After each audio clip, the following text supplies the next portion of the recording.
राष्ट्रपति भवन में मोदी सरकार ने इतवार के दिन हल्फ लिया, लेकिन इस बार हल्फनामे की तकरीब में बीजेपी के वज़रा की फहरिस्त में से 20 वज़रा के नाम हज़फ कर दिए गए। माबाकी वज़रा ने सदर जमहूरिया के हाथों हल्फ लिया। 20 ऐसे वज़रा जो कि 2019 था 2024 में मोदी हुकूमत का हिस्सा रहे हैं, इस बार उनके नाम फहरिस्त से गायब देखे गए।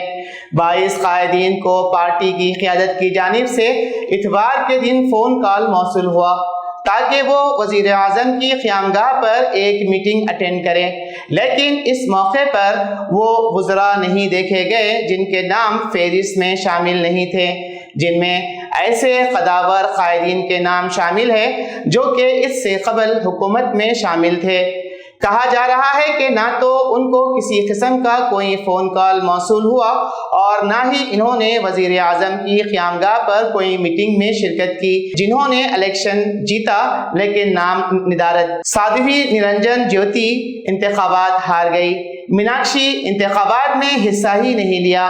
राजकुमार Ranjan Singh, general VK Singh, RK Singh, Arjun Munda, Smriti Irani और दिगर कदावर कायदीन इस फहरिस्त में शामिल हैं, जिनको इस मर्तबा वज़ारत में शामिल नहीं किया गया।